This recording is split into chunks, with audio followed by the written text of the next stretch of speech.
Dang. Like, I wouldn't send any of my guys in like this. Oh my gosh, there's no going back now. We have no idea if we're doing it right. We have no idea if we're spraying it thick enough.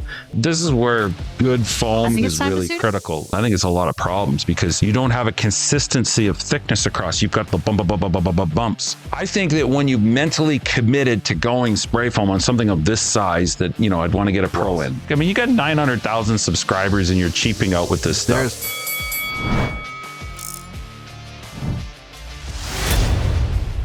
Hello everybody, it's Mike with Spray Jones and Think Spray Foam. I've been in the spray foam industry for 25 years, owned Spray Jones for the last 20. That's a contracting firm in Canada, and I produce content on the YouTube about spray foam installation, educating you, the consumer. Today we're going to do a reaction video. We're going to check out Ambition Strikes, and we're going to see how is their DIY spray foam going on. And you're going to be seeing it for the first time. I'm going to be seeing it from the first time. I don't know anything about these people, but we'll check it out and see if it lives up to the hype. All right, here we go. This 20-foot shipping container into a tiny house for my mom. With the framing and electrical done, it's time to move on to insulation. And we're gonna try something for the very first time, which is spraying our own closed cell foam insulation. I think it's harder than I thought it was going to be. Okay, what do we got here? Off-grid sea container. 800,000 subscribers, so you got money. Before we get into the rest of the video, I want you to do something for me. Click on the description and go to thinksprayfoam.com. This is a private online community for spray foam where if you're installing it, building it, using it, specifying it, receiving it, anything downstream that you use in spray foam for, we want you to join the community, have adult conversations without all the trolls and all the naysayers, where we can talk shop, talk foam, talk what's going on, make you better, save you money. That's what this community is all about. We'd love to see you in there, and you help support my work on videos like this. I have no idea how messy this is going to be, so I'm defaulting to it's going to be very messy. Figured the prep now will hopefully save us some time on cleanup later. Hey, there's some brains. Yes, it's messy. And don't have your name brand clothing wearing while you're doing it either.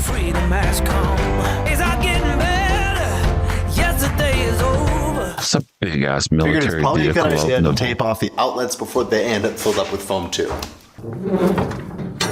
Oh, what do we got here? So this is the control room where our batteries and our electrical all come in. Eventually our plumbing's gonna be in here. We're gonna be spray foam insulating in here as well. And I really don't wanna cover all of this with spray foam, so we're gonna tape it off too.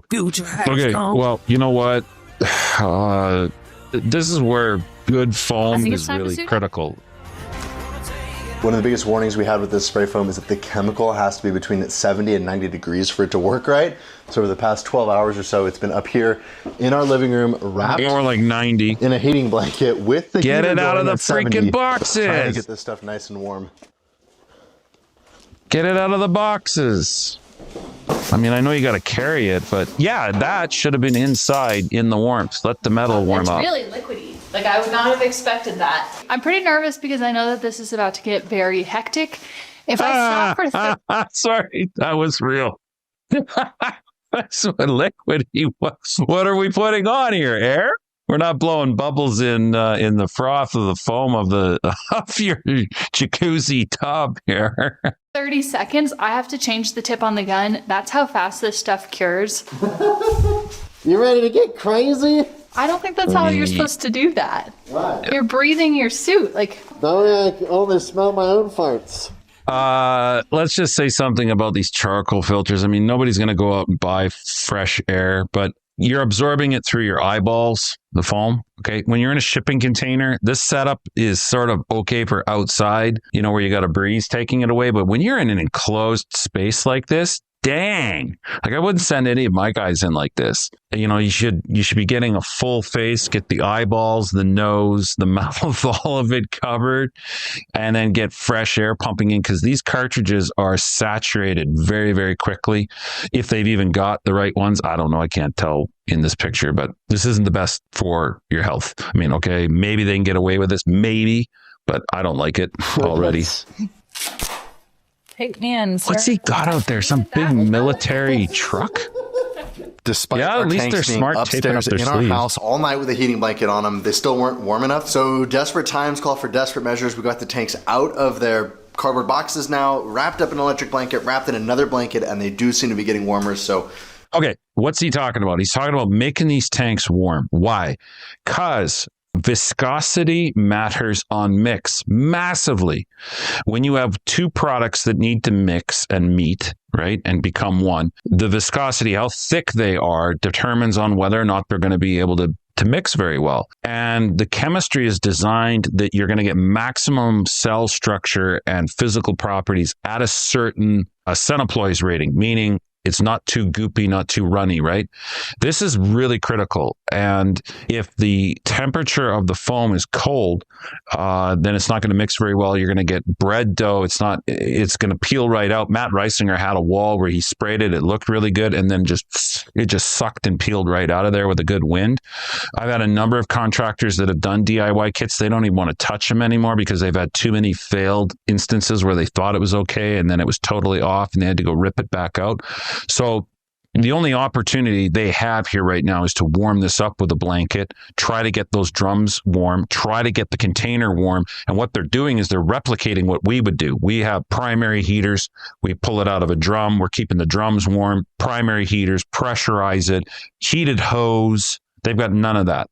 The only option they've got right now is get those little barbecue tanks, as I call them, hot as possible, right? And then what's going on with the substrate is the next thing. I don't know how warm this temperature of the container is. We're going to go for it. Because Grandma's watching all over today, so we need to get this done today. Oh, yes. The get it done mindset. Click. Nice. Here we go. At least they had their goggles on when they were opening the valves up. That other guy didn't even do that. Oh my gosh, there's no going back now. Let's go for it. Yep. All right, starting in the tight areas, there's some smarts. Oh boy. Yeah, get it up where you can't get anything else. Yes. Nobody's paying you to do the wide open areas. You've got to get it into the tight spots first. I commend them on that at least. Okay, quick update for you guys. This is nerve-wracking. We have no idea if we're doing it right. We have no idea if we're spraying it thick enough. We got no idea if it's doing it right. Oh my gosh. Well, yeah, okay. I get that. I mean, everybody's doing it at some point. That alone is like, why not get a pro? Clearly, if you can get that military vehicle in the background into there, you can get somebody pro with a spray rig. What's this going to cost? Like $2,000 to come in and spray the rig? I mean, you got 900,000 subscribers and you're cheaping out with this stuff. There's foam coming out all over the place. Courtney's doing an awesome job, I think. Like she's definitely insulating this container.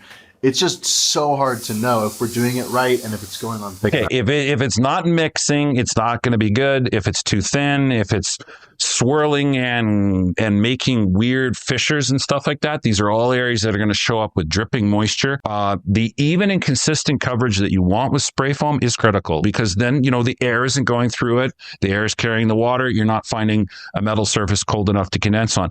All of the seams and the connections in a container building are super critical. That's why you want to go with this liquid applied spray foam. But if the spray foam that you're putting on is so frothy and twisted and gutty that you don't even know if you've got everything covered, well then, yeah, you're setting yourself up to have basically 10 pounds of shit in a 4-pound bag. I don't know. I'm nervous. Courtney just said, we're figuring out as we go, and our goal is to just do the best we can. Yeah, that's the spray foam guy's mantra. Spoken like a true level 3 bottom guys. We're doing the best we... What do you want from us? We did the best we could. Sorry, Nazis.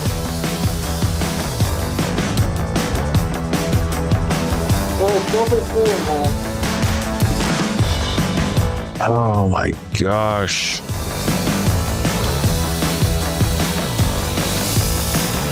Yeah, there's a gap there.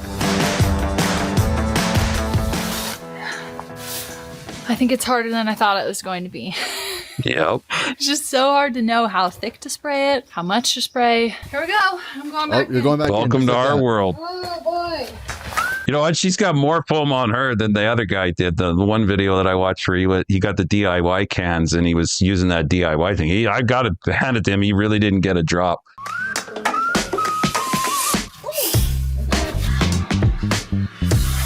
Oh my gosh. That just That is like nails on a chalkboard. This whole pile of guts here. We are wanting even and consistency. They use 20-foot sea containers at the spray competitions to judge the foam. Like we're getting an even and consistent 2¼ inches at the spray competition. And here we're dealing with this. And it's like we have no idea how thick it is. And it's looking like a pile of guts. And, you know, do all of these little fissures, do they absolutely work for evenness, or is it just a lot of problems? I think it's a lot of problems because you don't have a consistency of thickness across. You've got the bumps, right?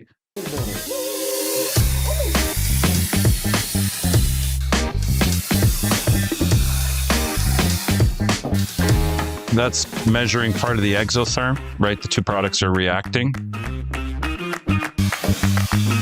Okay, so I'm going to admit one thing here, pausing. Like, I mean, the twin component system is definitely a tier up on that single component frothy stuff in the can with the applicator tip. That stuff's just splattering shaving cream all over the place.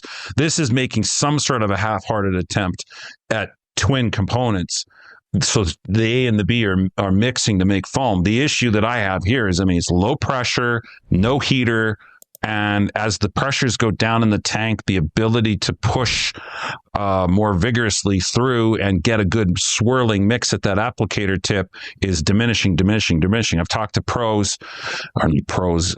DIY guys, you know, guys in the industry that couldn't get a spray foam guy out, but they had to use this kit, that have said like the first half is mixed fine. And then as we go further into the second half, it's gotten progressively worse to the point where destroying our entire shipping container. But the more I did it and kind of the more I got the hang of it, and then I also reminded myself that it's not rocket science and the world will not end if it's absolutely perfect, then I actually kind of started to have fun. So with that, we've got an errand to run in town and we'll see you guys in a few hours. We are back from our errand. For now, it has to be a super secret errand, but we are working on something very exciting that I hope I can share with you guys soon. Oh yeah. I think I've only got about 1 inch of thickness on the walls. We're going for 2 inches. It's really hard to spray that thick in one pass. It kind of clumps together and falls off. All right, the insulation says 80 and the wall says 114. Woo! Yeah, that's doing something. A friend of ours has a saying that I love, which is that you can heat this place with a mosquito fart. And I think by the time we're done, you're going to be able to heat this place with a mosquito fart. Am I protected? Yes. Click. All the way. wow, should have gotten this pro in. I mean, there's enough complexity here with the framing to get foam into all the areas, to get actual 1000 PSI spray foam into the corners, to use that velocity. This thing has no velocity. This is like 90 PSI, 100 PSI maximum, right?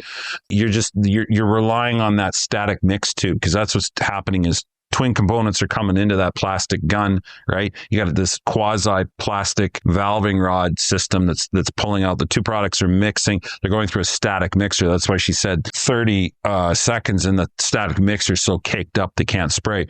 Then you got some sort of an atomizer type where it's allowing it to splatter and spray under its own pressure as the two products are mixing. Now, it is exothermic foam. It's not a single component. The two components are going to go and start to actually convert blowing agent from liquid to gas. But boy, this job is complex enough that pro spray foam guy with a truck and a rig would have done a really nice job of this, gotten into the corners and into the cracks and crevices just on a more consistent basis and use the pressure of a pro spray gun to push right into there, versus this stuff. We don't know how far it's going. We don't know if it's even and consistent or not. It might work. It very well might. I can't say that it won't. This is the one good thing about spray foam, is that really poor spray foam jobs still perform better than a piece of styrofoam that's sort of laying up against it and not sealed. Courtney's booties, the spray foam just glued them to the platform she's standing on. She went to step and she said she almost fell. Yeah, now, look at the mess that they're making, and the other guy hardly made any mess. Yeah, you're going to get foam on everything. Oh, look at that. Yeah.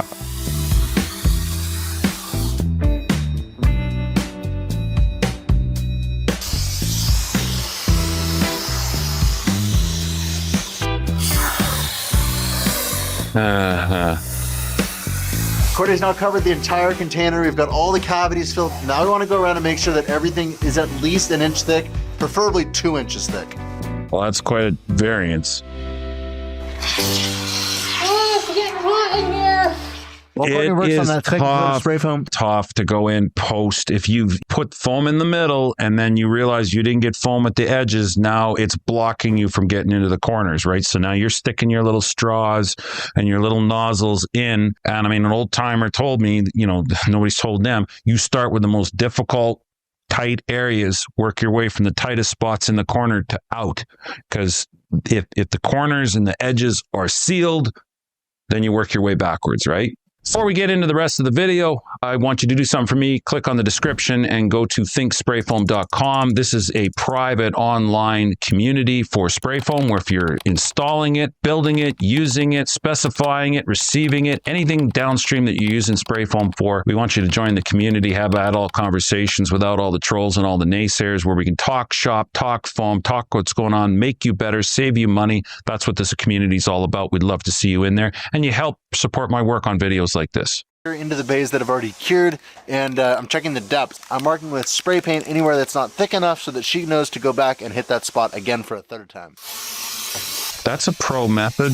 I mean, you got a depth gauge, right?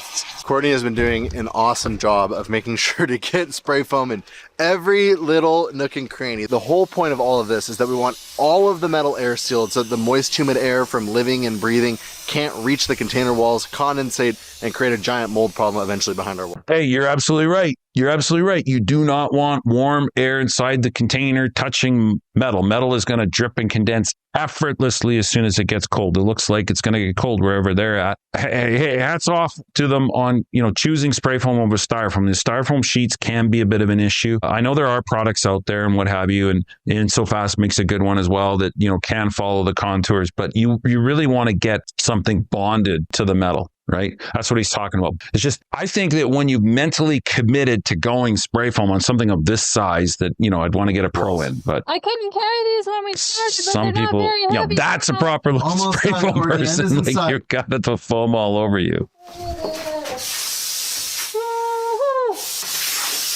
I really hope that this stuff is mixed for them, because if it's not, they're going to have issues with it. It's going to compress. See, that's what I'm talking about. Going in after the fact can be a real problem. The can's gonna run out, but it's out. Yeah, there we go. We're done. Woo! That was a lot of work, but that was so satisfying. And now that the space is insulated, it's time to move on to our next step, which is going to be installing a DIY mini split so that my mom has heat and air conditioning. But first, I think we have a really big mess to clean up. With our spray foam complete, it's time to move on to installing the air conditioning.